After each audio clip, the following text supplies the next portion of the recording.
Welcome to Azeroth United, a weekly podcast about World of Warcraft. My name is Denethar, and I am your host.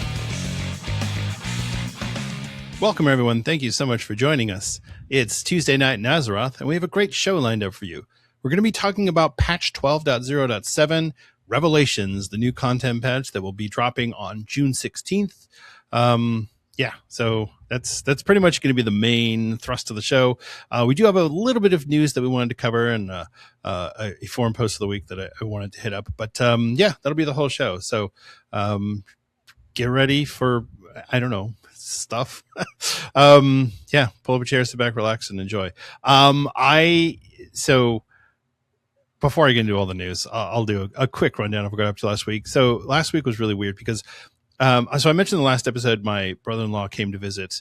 So he drove out from Utah to Cincinnati, or to Indiana, where my wife's parents live, and to visit. So that really took a lot of the time that I would have spent doing World of Warcraft stuff, and instead was family stuff, and that's fine. Had a good time. He's a great guy. His kids are really sweet. I've never met any of his kids before, so it was kind of nice to be able to actually meet my nieces and nephews. 6 of his 8 kids. He's from Utah, so you do the math on that one. But anyway, that kind of took over the whole weekend. I did raid on Friday nights. We did Tempest Keep. We got through the first 3 bosses pretty easily. We had some rough times on Kael'thas. That fight is hard, and it's not that it's so difficult. It's that you have to be coordinated. You have to focus on the mechanics of the fight. You can't just lull DPS or lackadaisically heal or whatever. Everybody has to be focused on what they're doing. Everything has to be intentional. You have to think before you act, because if you don't, you will wipe, and then you have to go through the whole thing again. It's like the Sylvanas fight in Sanctum of Domination. It's not fun if you have to start over. You get to that last phase, and you don't make it, and now you got to start back at phase 1. It doesn't feel good. Those multi-phase fights always suck. But the Kael'thas fight is not hard. It's really it's very mechanically heavy. And it's unpunishing, or it's very punishing for the mistakes. It's very unforgiving, is what I meant to say. It just take from that what you will. But we struggled. We struggled with it. We did. I think one of the attempts, we had a healer who threw out some renews, and that's during the transition phase that screwed up the threat. We had some people who started popping cooldowns when hero hit, and they pulled threat off of the tank. And so it's just those little adjustments that we have to make that I think will make the fights easy. And so hopefully we can do that for this coming week. I didn't make it for Saturday because we had to go do family stuff, and which is good. It was good to see family, but I did not make it back home in time for raid. My wife's parents live about 45 minutes west of us, just across the border in Indiana. So we had to go over there, and it's fine. It's I let them know, hey, I'm probably not going to make it. And then that afternoon I was like, yeah, this is not going to happen. So unfortunately I wasn't able to attend raid, but that's how it goes. And so I missed out on Saturday's raid. I did get some reps in on midnight though. So, I'm trying to make sure I'm filling out my vault. So I got 3 vault slots this week on my Death Knight, which is great. And I ended up with a hero track, tier helm, which is nice. And then I started working on my Fury Warrior because I really want to have a DPS class. And while I can play Frost DK, I don't enjoy it as much as playing Blood. And I don't like playing Unholy. I just don't like it at all. So the Fury Warrior is a character that I've played on and off throughout the years. I had kind of abandoned her, and then in Shadowlands, I picked that character back up, started playing her again.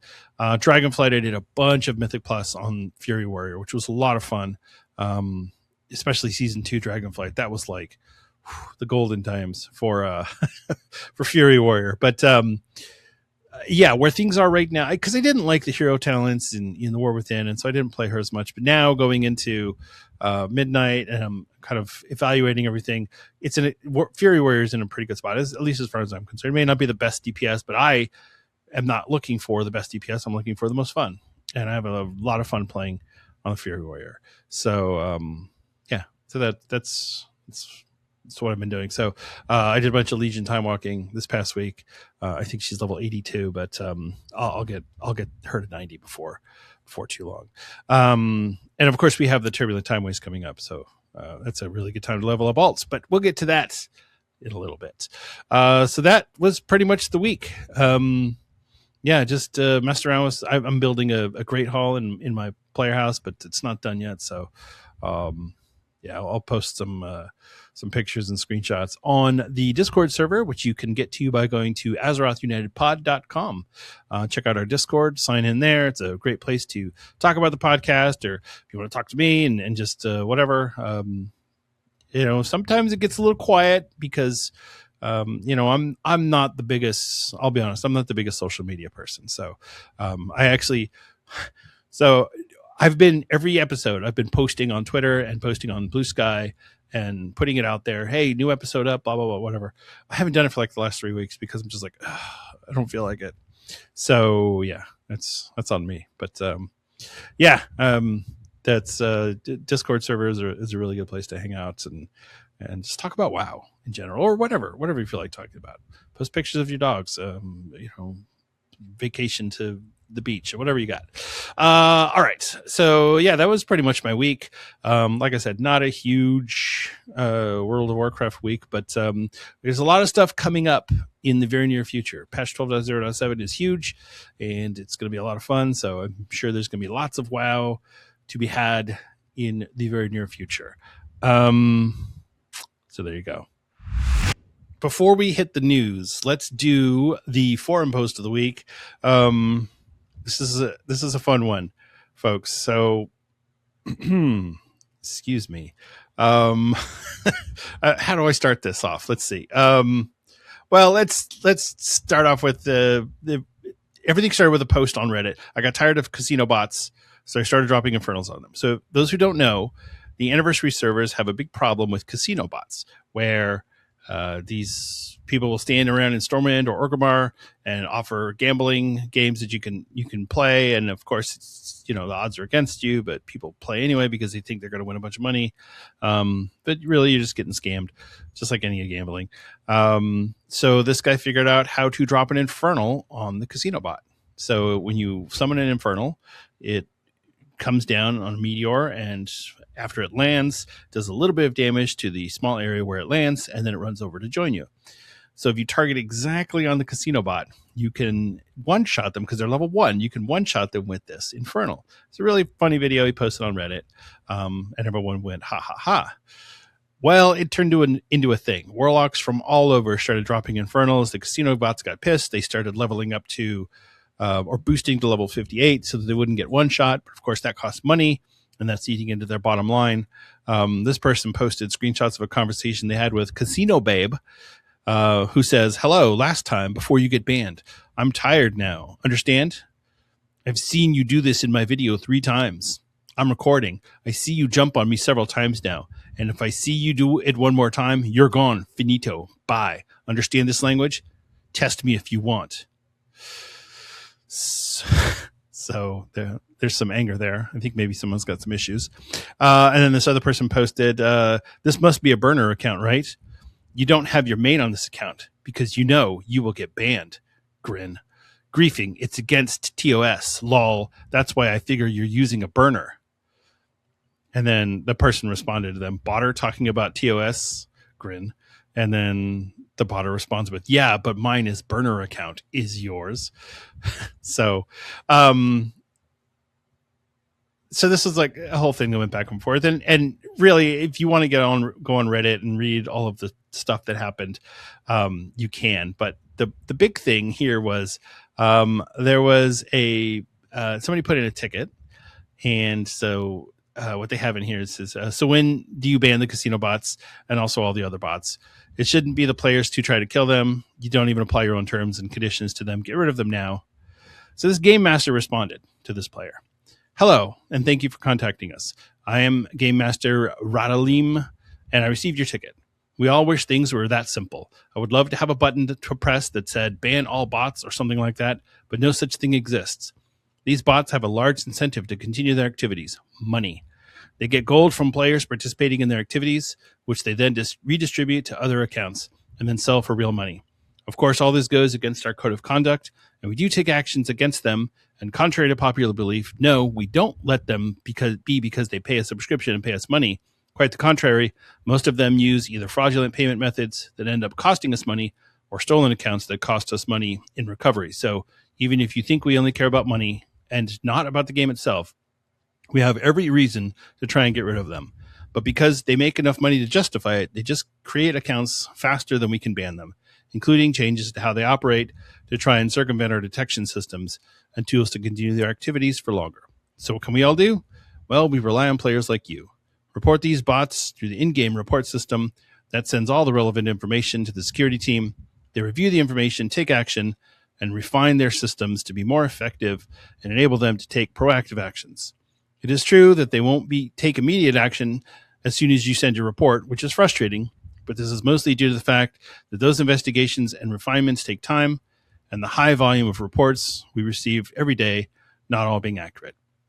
Ensure that neither you nor anyone you know participates in the activities that benefit these bots to reduce their income, and spread the word to those that care about having a good in-game environment. If you want to try to kill them, by all means, but be aware that you are a drop of water in the ocean. So to reiterate, yeah, we understand this is frustrating, and we wish that we could take action faster, but please continue using the in-game report system to report these bots. I guarantee you the situation will be reviewed and appropriate actions will be taken. Wow.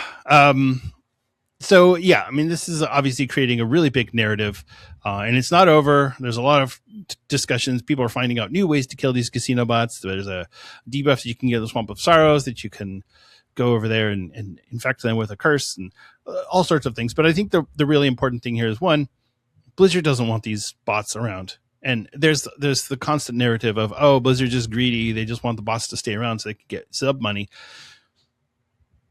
Not really. It's just hard. It is hard to do. And as I've pointed out many times, people point to Turtle WoW and it's like, well, people aren't paying a subscription to Turtle WoW. Turtle WoW is not a real company. I mean, they weren't at the time. Anyway, the point is that whether or not you agree with this post and the fallout from it, I think it's important to remember that as players, we do have a responsibility to inform Blizzard of what's going on in their game, because they don't have people in every spot. Even if they have 1,000 game masters that they're paying salary to, that's still not enough people to police every corner of Azeroth, on every server, on every realm, on every... That's not enough. They need us to report these sorts of things. And so if we put it out there and we say, hey, Blizzard, here's what's going on, you do it, and then you can't expect them to just instantly, okay, that guy's banned, cool. It's going to take some time, because they need to go through, they need to determine patterns of behavior. They need to determine how they're botting, what scripting are they using for this. All of this information needs to get gathered by Blizzard, and then they can go through and they can ban these groups of bots. It's why they do it in groups, because then you get everybody who's cheating in a certain way all at once, and you don't have to worry about, oh, okay, well, I got one guy, but now everyone else changed their strategy, so now we've got to rethink our entire... No, you just got 1,000 bots in one shot, or 2,000 bots in one shot. Anyway, the whole thing is funny and hilarious, but also sad and depressing. So take from it what you will. And if you're on one of the anniversary servers and you see the casino bots and you happen to be playing a warlock, you know what? Drop an Infernal. Why not? What's the worst that's going to happen? All right, let's move on to the news.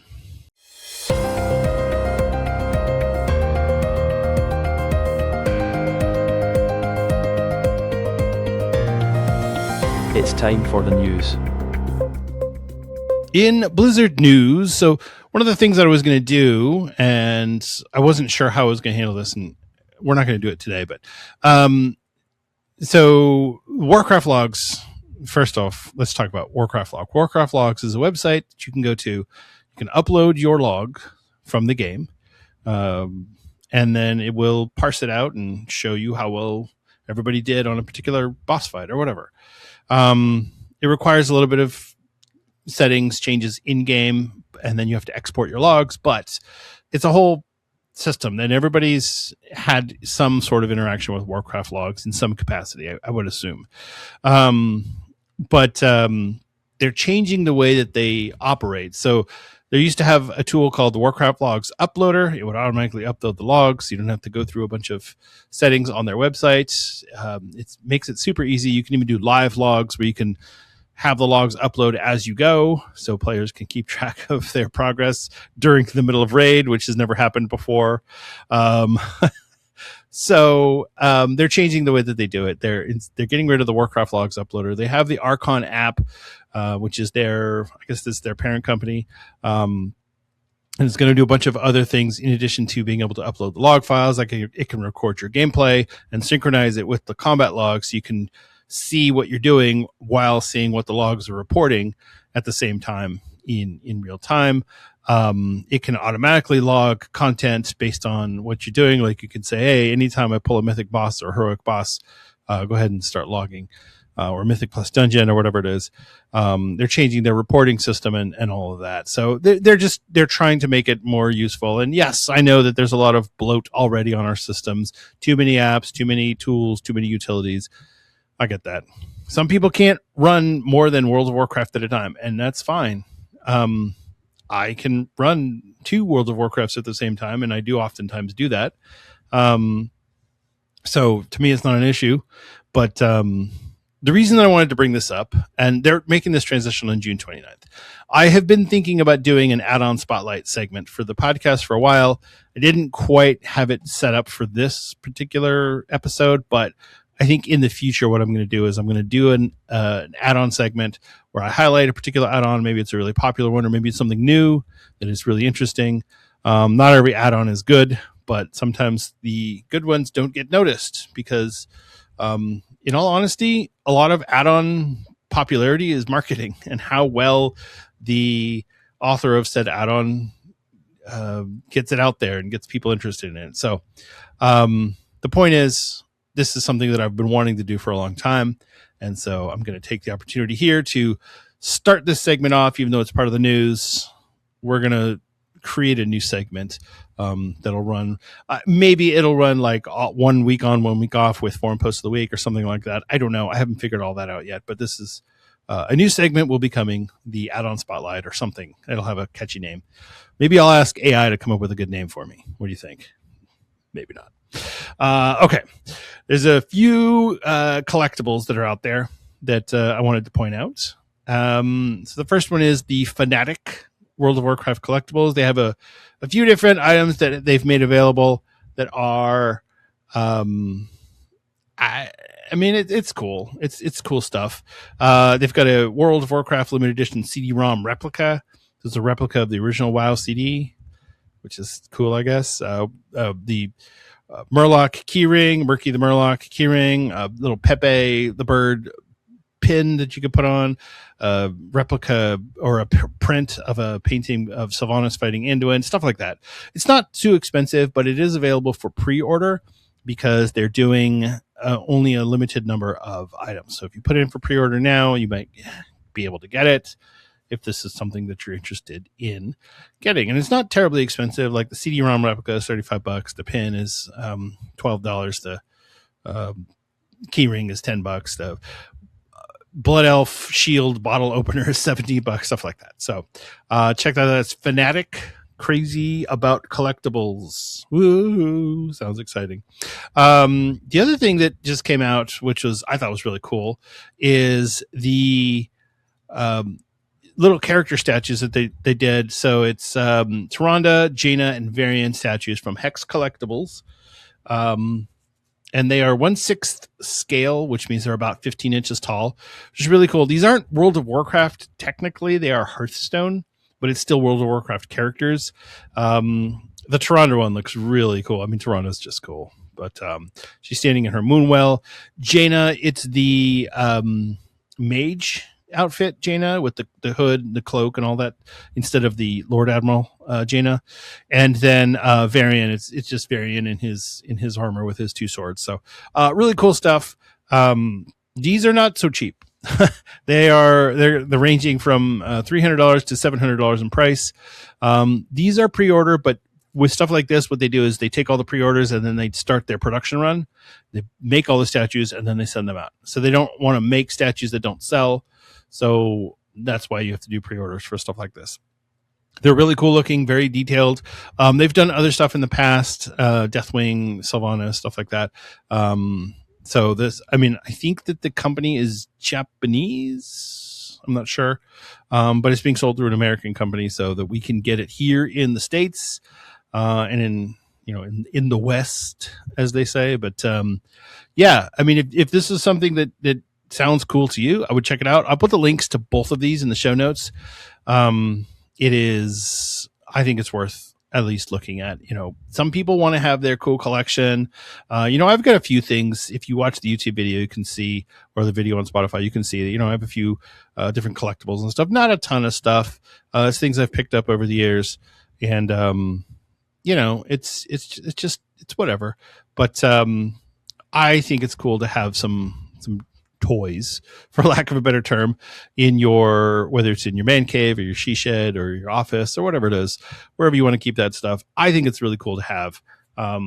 It doesn't necessarily need to be from this is going to be valuable someday standpoint. I don't like that mindset. I think the better mindset is, this is valuable to me because I like it and it's part of my collection. So if that's something that you're interested in, check these out.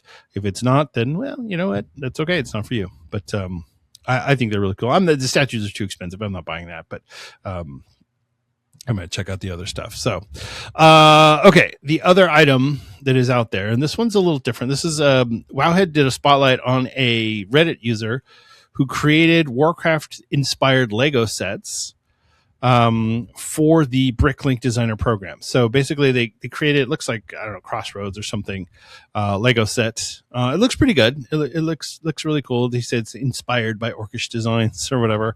But I didn't know about this program. So it's the BrickLink designer program. Okay, let me just read this. It says, being a fan-made project, the Callus hopes to someday make these sets available to everyone through the BrickLink designer program, a crowdfunding program in which a selection of community-voted sets designed by LEGO fans are produced for a limited time.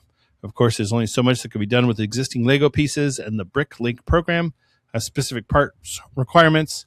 So many stand-ins are necessary to make this simply inspired by Warcraft, but it is nevertheless a clever and creative way of bringing the universe to a new medium. I think this is cool. And I mean, I haven't played with Legos in forever because my kids are grown now. And so we haven't had Legos in our house for, 10 years, maybe longer. But yeah, I mean, I've always liked Legos. I think they're really cool. And there's nothing wrong with Legos. If you're an adult and you want to play with Legos, go for it, man. I'm not here to tell you what to do, but yeah, I didn't know about this BrickLink designer program. I think it's really cool. There's a lot of Lego news going on right now. I don't know if you guys have been aware, but there's a whole drama going on with this Bricks and Minifigs company, which they own franchises throughout the country, and where they trade and sell Lego sets. And so I guess they bought this franchise from somebody in Oregon, and this guy had loaned his, or he gave them his Star Wars collection to sell. It's worth about $200,000 approximately. He gave it to this franchise to sell so that they could make the money, and he would get the money and they'd get a portion of the sale. But it got bought by this other company, Bricks and Minifigs, and now that company is saying that they just own everything that's in the store because they bought it. And so there's this whole drama going on that involves YouTubers and the police and police corruption and corporate espionage and like all this drama going on over a $200,000 Star Wars Lego collection. It's pretty wild. I don't know. I mean, apparently people in the corporate headquarters are looking at, whether or not they're even going to have a job if the company's going to go under. The company's based in Utah, but I don't know. I don't know a whole bunch about it. I've seen the drama going on about the bricks and minifigs. So it's pretty crazy stuff. But yeah, Legos are a big deal, and it is what it is. By the way, I don't know if I mentioned that my brother-in-law is in town with his kids. His wife couldn't make it because she's busy with work, and there's a bunch of things going on at work. And she's probably going to have to leave her job soon. So I don't know if there's any correlation there. She does work for Bricks and Minifigs. So anyway, there you go. All right. Let's move on. Just really quickly, I wanted to mention, so last week we got the launch of the Siege of Orgrimmar raid on the patch or phase 5 of Miss Pandaria Classic. So the Guild Newmen, who I think they've won several race to world first, because this is obviously classic. So these have all been done before, but it took 2 hours and 17 minutes for them to clear Siege of Orgrimmar Heroic. Just lickety split. They went in, they cleared it, and it's all done. So congratulations to them. It's a good deal. I mean, it's still hard, even if it's already air quote been done. It's still hard to do. So congratulations to them, and happy for all the guilds that are enjoying their time in Miss Pandaria Classic. I hope that there's some future for them, but if not, this is the last content update that they'll ever get. So that's that would be sad, but it is what it is. We'll talk about that more after BlizzCon. I think I beat that dead horse to death enough times. So, all right, let's talk about what's going on this week in World of Warcraft. The bonus event for this week is the Arena Skirmish event. You will get the Sign of the Skirmisher buff. Honor gains from Arena Skirmishes increased by 50%. And you can also pick up the quest The Arena Calls from Archmage Aetha Sunreaver in Silvermoon to win 10 Arena Skirmish battles. And you will be rewarded with 110 Conquest and 2,000 Honor. This is probably my least favorite event for the bonus events, because I do not like the Arena Skirmishes. I don't see the point. If Arena was just fun for fun's sake, then yes. But you're only going in there for ratings, so then whatever. I feel like if you have a group and you're willing to go and do arena matches, you're going to want to go do ranked matches, right? Because the skirmish, it's like, who knows who you're going to get?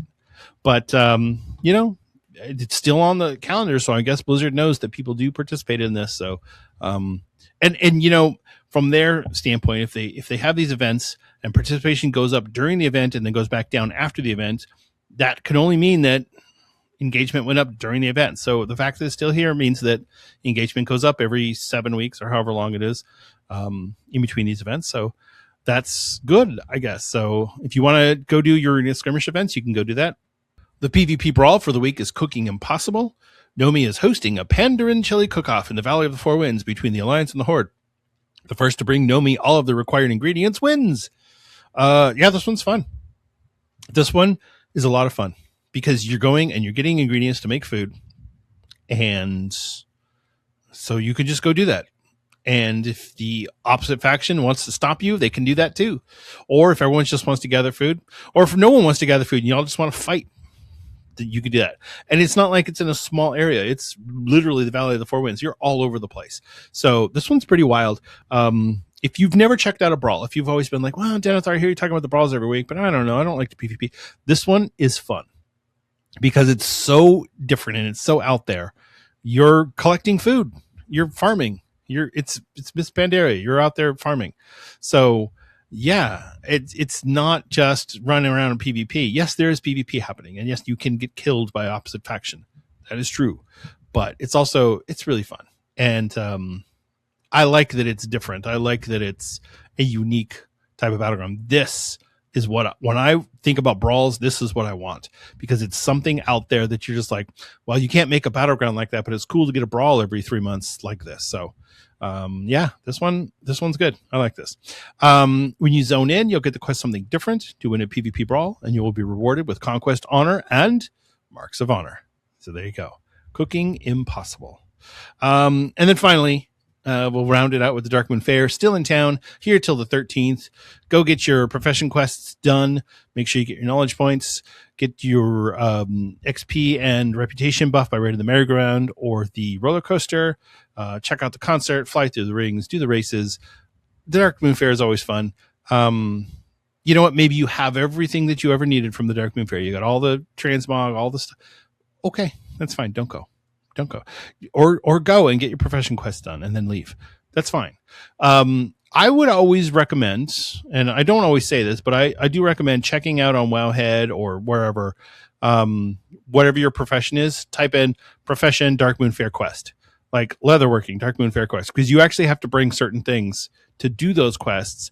And so if you don't know, you'll get there and you'll be like, oh, I need these ingredients or these mats. And so you have to go back.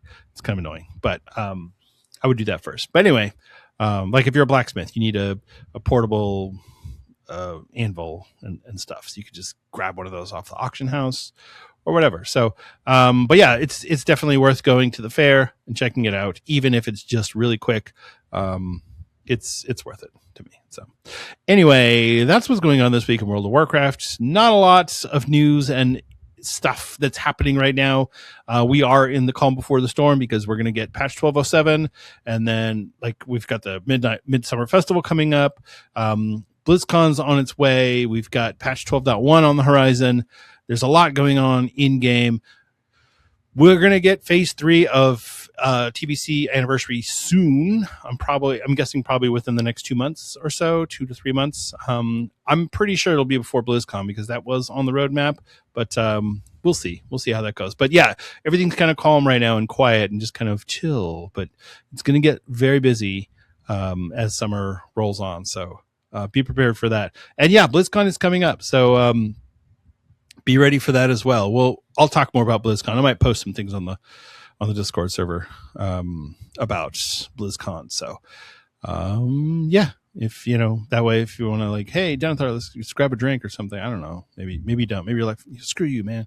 But yeah, we'll talk about that as it gets closer to the time for BlizzCon. So, all right, let's move on to our main topic of the week. It's time for the main topic of the week.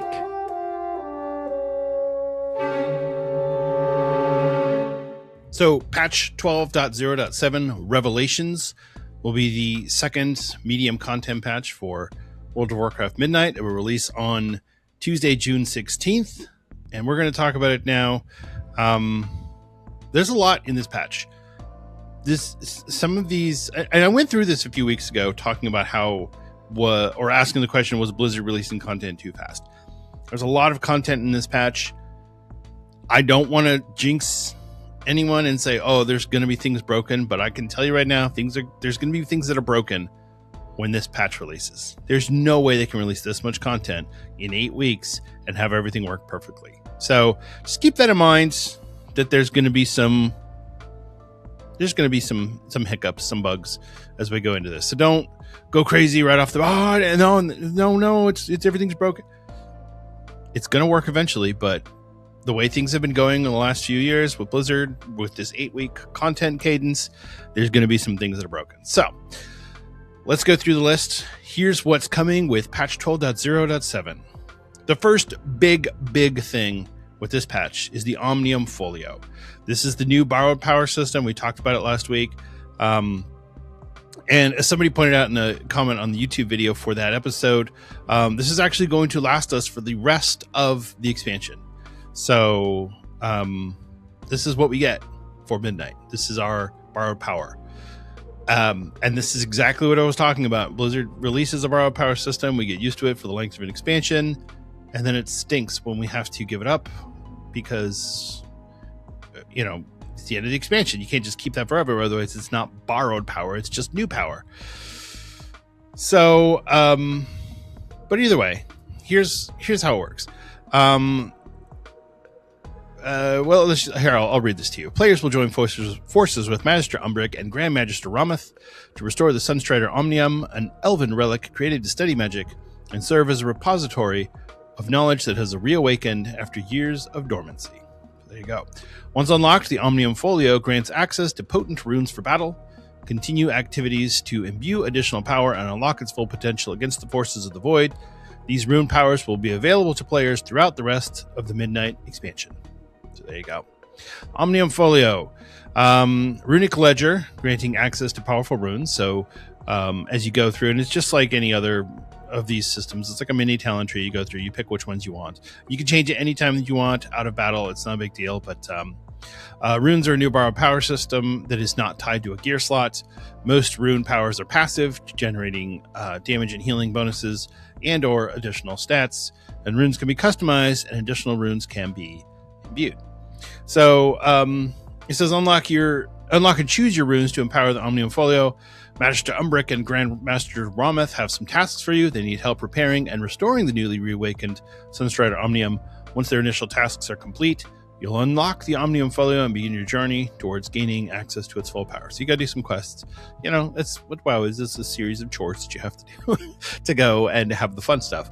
Operating the Omnium Folio by clicking on its icon in the minimap will provide you with many options as you work to unlock the power within. You'll be able to choose one core rune and one rune from each subsequent row as additional enhancements. These runes can be changed at any time outside of combat and are unlocked by completing the Seeking Knowledge quest each week. Each completion will provide a Mote of Omnial Inquiry. The Mote of Omnial Inquiry. Each Mote of Omnial Inquiry can be used to empower the runes within your Omnium Folio. So there you go. That's all the basics, over-explaining, as usual, how all this stuff works. And what always cracks me up, Blizzard puts out these articles and blog posts and says, here's how this works. And they over-explain 50% of it. But they ignore the other 50% that they don't explain at all, and then you have to find that out when you're actually playing the game. So it's a little frustrating. But anyway, here's what we're getting. And these are interesting. We're just going to see how this goes. There's no way that some of these runes do not get modified in the next few weeks. There's just no way. Blizzard is not going to release this and they hit it perfectly, and that's it. There's going to be changes. So just be prepared for that as it comes up. So the first row is your core runes. These are like the main ones. I don't know why they felt the need to label them core runes. It's just you go 1 through 5 and you just pick whatever you want on each row. So why these had to be the core runes, I don't know. I guess it's whatever. So the first one is Rune of Void Touched Orbs. Every 10 seconds, you attract a Void Touched Orb up to 5. Damaging an enemy sends all the orbs at them, dealing cosmic damage per orb. Your healing spells send all of the orbs to the most injured nearby ally, healing them per orb. So it's just a thing that happens as you go. Every 10 seconds, you attract an orb. It doesn't say every 10 seconds in combat, so I guess you can build them up outside of combat, and then it'll just use them all. Not really sure if you're expending the orbs, but yeah, I guess it sends all the orbs, so you just have to rebuild them. So anyway, it's fine. It doesn't say how much damage or how much healing it does, but it just says damage or healing. The other option for your first row is Rune of Unleashed Fire. Your spells and abilities have a very high chance to unleash the power of flame, dealing fire damage to an enemy or restoring health to the most injured nearby ally. So you have a chance on hit to do damage or healing. Or with the other option, you collect orbs that give you an opportunity to damage or heal based on the number of orbs you have. So one is just time limited and the other one is just random. Which one's going to be better? We'll find out. I'm sure there will be a guide on Wowhead. Here's exactly what to pick. And then as it changes over the weeks, then they'll update that. But that's usually how that goes. All right, the second row, you have the first. Okay, so remember, each row you get to pick one rune. So it sounds cool if you get all of them, but you only get to pick one. So the first choice is Rune of Self-Mending. When your core rune deals damage or healing, you are healed if you are below 75% health. Okay, that's fine. The second one is Rune of Void Tainted Shell. Suffering more than 10% of your maximum health in a single hit grants you a shield that absorbs damage for 10 seconds, but also inflicts damage to you every 1 second. This effect can only occur every 30 seconds. I don't like that one. I'm sure it's going to be the most powerful, but also the highest risk. I don't like that. I don't want one that does damage to me as well. That doesn't feel good. But Anyway, the third option is Rune of Lynx-like Reflexes. Taking damage grants 115 speed for 30 seconds. Can occur more than once every 30 seconds. So, I mean, that's cool if you're doing something that maybe speed is more important. So that's cool, I guess. So that's your second row. The third row is just one rune. So everybody's going to pick this one. It is the Rune of Lingering. Lingering, your core rune deals additional cosmic damage to enemies or additional healing to allies over 8 seconds. Your core rune now favors hitting the targets that are unaffected by Rune of Lingering. So I guess it's like a smart rune. So if you go back up to the top row, if you pick the Rune of Void Touched Orbs, which is you can get up to 5 orbs.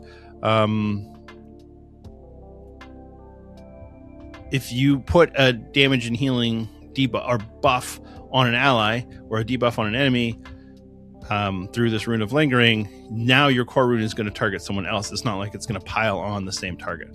It's a little weird.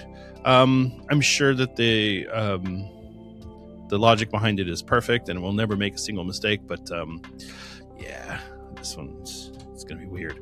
All right, fourth row, Rune of Critical Power. When your core rune activates, gain critical strike for 10 seconds. Multiple applications may overlap. Okay, critical strike doesn't say how much. So again, Rune of Burning Haste. This is the same thing, but with haste. Rune of Masterful Cunning. Same thing, but with mastery. And then finally, Rune of Versatile Warrior, which is the same, but with versatility. So yeah, whichever your best stat is, you're going to choose that one.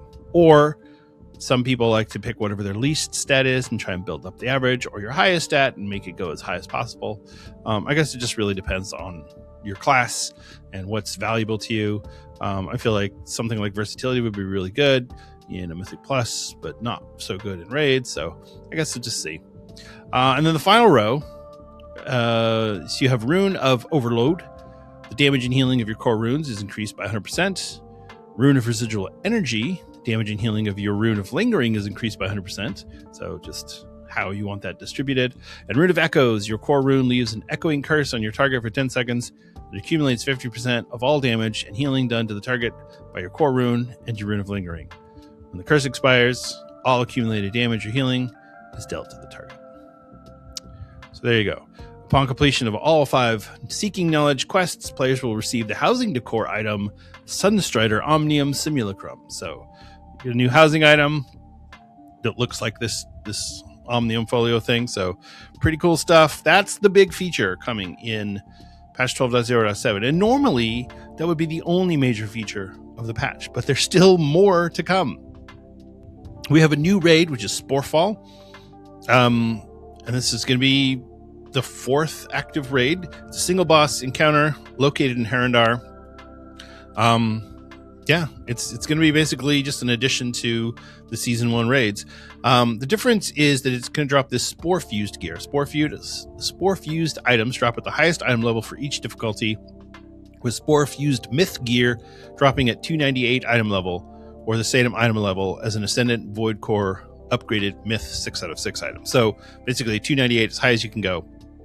So yeah, it's pretty cool. The really special feature about this one is that you will be able to do flex raiding for Mythic Raid, 15 to 25 players. So they're not going 10 to 30, not quite that big of a stretch, but they're just trying this out and seeing how it works, seeing how players respond to it. So 15 to 25 players, which is fantastic because most guilds that are ahead of the curve guilds should be able to field somewhere between 15 to 25 players. Should be able to.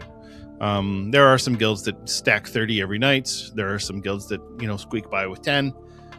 Yeah, okay, that's going to be hard for those guilds. But by and large, I'd say, like when I was doing heroic raiding, we were regularly hitting somewhere between 17 and 25 people in the raid, depending on who was there and whatever. I really like the flex raiding, and I feel like for the health of the game, it's important to get flex rating as many places as possible because people have real lives and you can't always just expect people to show up every single raid night. And if they're not there, it screws your team over because now you're down one person. It doesn't feel good for anyone. So I like this. I hope it works out going forward. So Sporefall, the new raid. yeah, that's pretty much it. So yeah, there you go. There are 2 new zones that we're going to be able to go to, and a heroic world tier available in those zones. Midnight patch 12.0.7 introduces 2 new zones, Nagtal and Val, with environmental similarities to Herondar and Zangarmarsh. Nagtal is a fungal land teeming with arcane magic being occupied by the Hal Hadar, a sinister faction of ethereals. And then the frozen wastes of Val, formerly inhabited by the Legion, now host Dominar Imperator Pertinax and his forces. Woo! So there's one portal. It switches between the 2 zones. There are rotating challenges and experiences for each zone, whatever that means. New world quests, rares, events, world bosses. Just what you would expect from a new zone in a .0 or .7 patch. You can unlock Heroic World Tier by defeating the world boss in either zone. Heroic World Tier features powerful roaming enemies.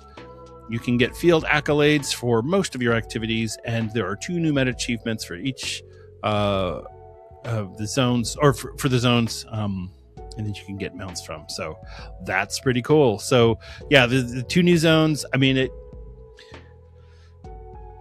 I like when we get these new zones. Sometimes they're good, sometimes they're not. But when we do get them and they're good, they're really good. And so I'm hoping that this is a fun new way of bringing news, because there's always the joke of how many undiscovered parts of Azeroth are there left, right? Of course, there's a million, but this is cool because it takes us to 2 new worlds. And so, I mean, there's countless number of realms that we could go, worlds that we could go to. So why not? And why not reuse some of these assets that have already been used previously? So there you go. That's the new zones and Heroic World Tier. Dragonflight Time Flock. Wow, Dragonflight Time Flocking.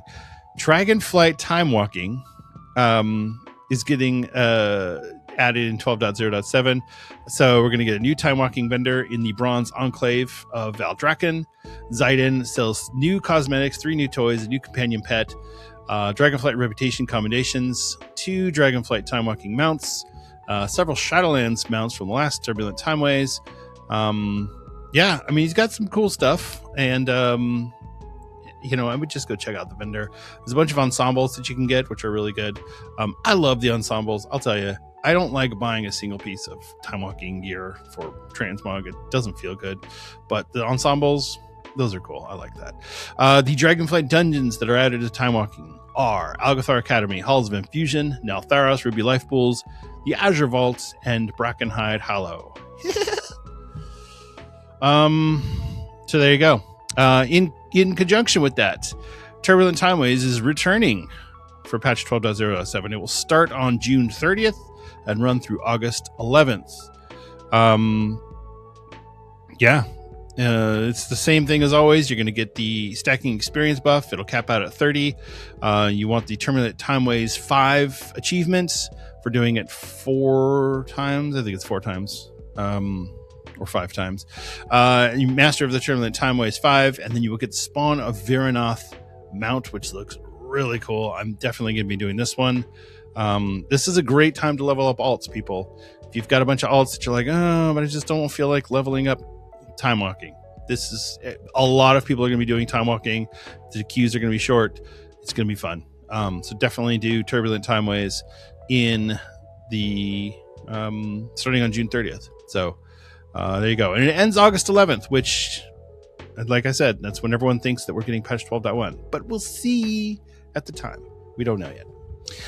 There are updates to ritual sites in patch 12.0.7. Ritual sites are getting a tier 6, recommended for item level 270 plus players. Tier 6 ritual sites will require 6 challenges and award Myth Dawn quests, giving players a repeatable solo play source for the highest level quests available. That's cool. Good job, Liz. Increased difficulty requiring 6 challenges. Tier 6 ritual sites are the first solo farm source of Myth Dawn quests. If left uncapped, this will allow players to craft several pieces of item level 285 gear without setting foot in a dungeon or raid, which is crazy. And starting in 12.0.7, Marin Silverring will sell slot-specific hero gear caches for 750 field accolades. New world events is the egg hatching in Zulaman. So Janalai, the Loa of Fire, will be we have to go help him or her, I'm not sure, help them. Players will join speaker Loa speaker Breck to help safely guide channelized hatchlings out of their eggs into the world, like I'm assuming her. New local story quest, experience egg hatching, new companion pet reward Emberlin, and players assist in bringing the Loa back to Zul'Aman by hatching baby dragonhawks. How fun. So I don't know what that's going to be like, but that'll be our new world event. So fun for all. And then the Zul'Jan campaign storyline in patch 1207. Zul'Jan, the representative for the Amani trolls, is drawn into an ancient mystery looming over the Amani legacy.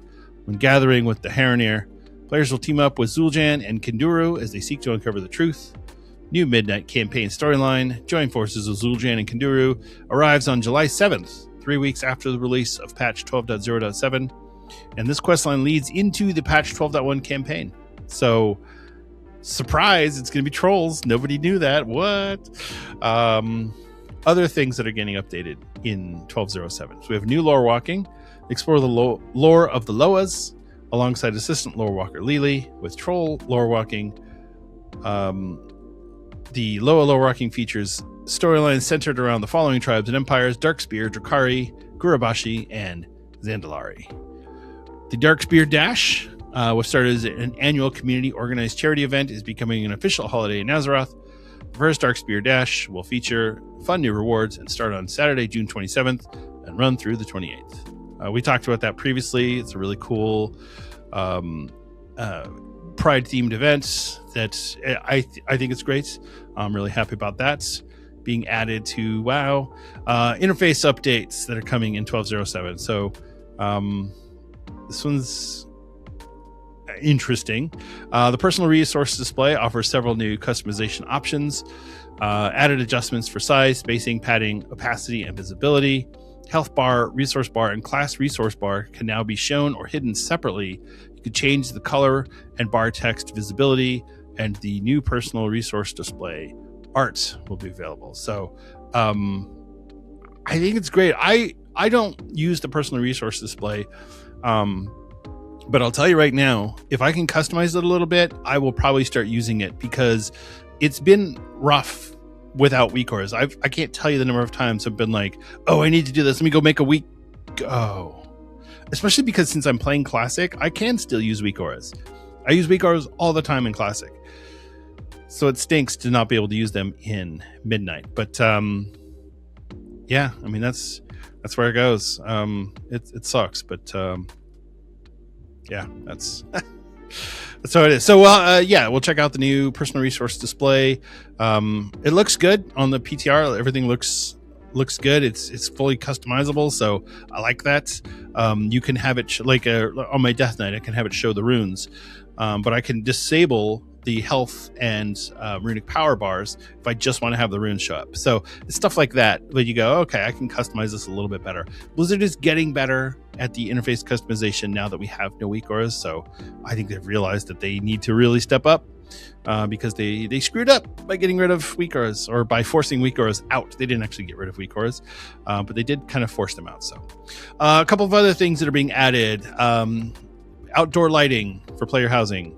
There are some limits on it. So you can't put two lights right next to each other, but it's really cool. A lot of people have some really neat outdoor settings that they want to be able to put lighting in, so they will be able to do that now. Although some people who are already maxed on their budget for outside are going to have to make some hard decisions if they want to add lights in. But these are the things. They're adding a new feat of strength for Prey Season 1. It's called Big Prey Hunter Season 1. If you've completed your Prey journey, then you will get the feat of strength, which I think is really cool. And I think it really goes to show that Blizzard is trying to have Prey be part of the end game pillars. They really want this to happen. So I think that's great. And there you go. A bunch of changes to the damage meters, boss timeline feature, stuff like that. Not anything big, but certainly the fact that Blizzard continues to iterate on their interface is good. Yeah, there you go. That's what's coming in patch 12.0.7. It's a big patch. There's a lot of stuff going on. If it was just Omnium Folio and the new zones, that would be huge. But it's also a raid. When's the last time we got a raid in a random patch like this? BFA? When we got Crucible of Storms or whatever it was. Yeah, this is a big deal. So hopefully the raid is fun. People enjoy it. The gear is certainly good. So there's that. But yeah, there you go. That's what's coming in patch 12.0.7. So yeah, like I said, patch 12.1 will be probably mid-August. I'm calling it as August 11th, but who knows what we'll get. The Omnium folio will no doubt be changed in the next few weeks as players start using and abusing the system. But just be ready for that. Keep your eyes on Wowhead, or you can get your updates here from Azeroth United. No, I'm just kidding. I don't do that sort of. This isn't that kind of podcast, folks. Not at all. But yeah, that's the whole thing. So anyway, all right. That's going to wrap up our show for today. Thank you so much for listening and for watching. I really do appreciate it. It is always a pleasure and a privilege for me to get on this microphone and speak to you. If you are enjoying the show and you'd like to help us out, you could consider leaving a 5-star rating and review on Apple Podcasts or Spotify. Those really help out with the distribution. So if you are able to do that, I would be very, very grateful. And if you leave a comment or a review on either of those platforms, I will read them on the air. We do have a comment on Spotify. This is actually from an episode we did back in February, A Tale of Two Owls, Modern versus Classic Players. And this is from Andreas. And they say, new to your channel, but liked everything I've listened to so far. The whole unwillingness to do something unless there's a shiny reward at the end rant especially hit home and perfectly describes why I have burned out every time I have tried to get back into the game. It just feels like people completely forget that the point is to have fun. And sure, parsing and pushing content is fun for some, but to many, myself included, these activities are only enjoyable when done alongside your bros. Well, there you go. And your bros can be male or female, as far as I'm concerned, or whatever, non-binary, whatever you got. Your friends. But yes, doing it alongside your bros, there you go. So yeah, submit your reviews or your comments, and I'll read them. And or emails. You can email us at azerothunitedpod@gmail.com, and I will read those as well. The other thing you can do if you're helping us out is you could consider joining our Patreon. Patreon is where people can donate their IRL money to help out with the production costs of the show. As I've said many, many times, Azeroth United is not a for-profit venture, but it does cost me money to run the podcast. And if you want to help out, great. If nobody helped out financially, that's not a big deal. I'm doing this for fun and doing it for the love of making the podcast. But if you do want to help, I'd be glad to accept it and be honored. And it means so much to me that people are willing to help out. And it feels really special to know that people care that much about me rambling on a microphone for however long. So thank you, all of you, to that. But you can get join our Patreon by going to patreon.com/Azeroth United. There are 3 different tiers of patrons. There's a free tier that you can just join and you can get on there, and it's not a big deal. There are 2 paid tiers that you can join as well. There's the standard tier, and then there's our friend of the show patrons. So any of those that you can or that you want to join, you can do so. We did get a new patron this week, which is Uaihu.